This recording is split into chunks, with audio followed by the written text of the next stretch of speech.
And we're back for part two. Dominic, it's your boy Ink. Welcome to the show. I'm doing well because I'm having a wonderful day. I am so sorry, the phone overheated.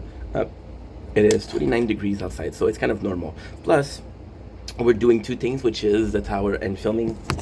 So it is kind of normal. Now, coming back to it, if you have a kid that have this imagination, and the worst thing is today's a good ADHD day, so I'm supposed to make a lot of content. You can buy him, right, a toy.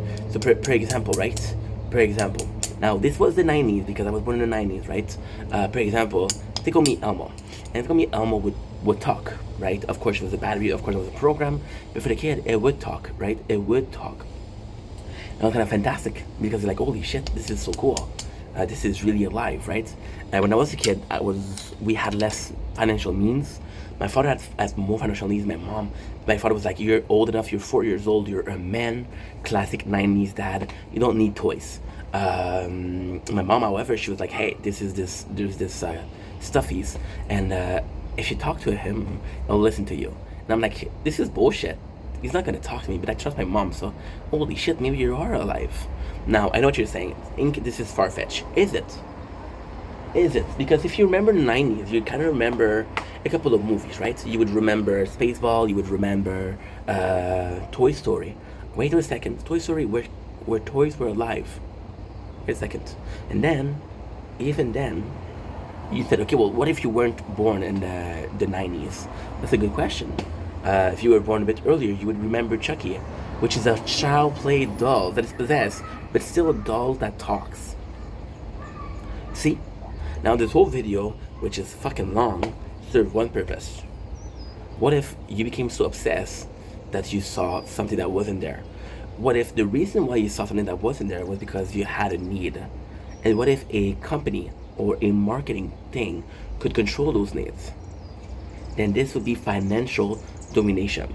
Now, why is that bad? Because in the case of toys, right, you're dominating kids and you're introducing them to capitalism.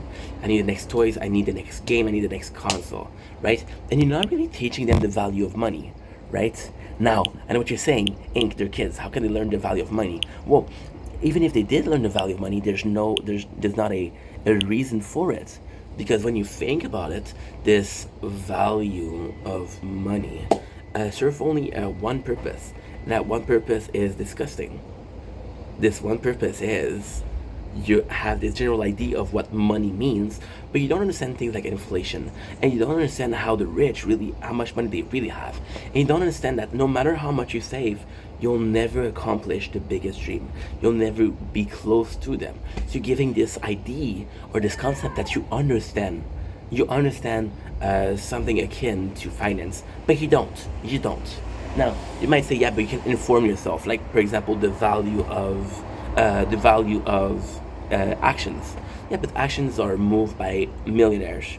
The action of bitcoins. You can understand Bitcoin, but how many of us got lucky and sold Bitcoin with the real right time, versus how many didn't sell and lost everything? You know, and it's kind of crazy. And it's how powerful subconscious is.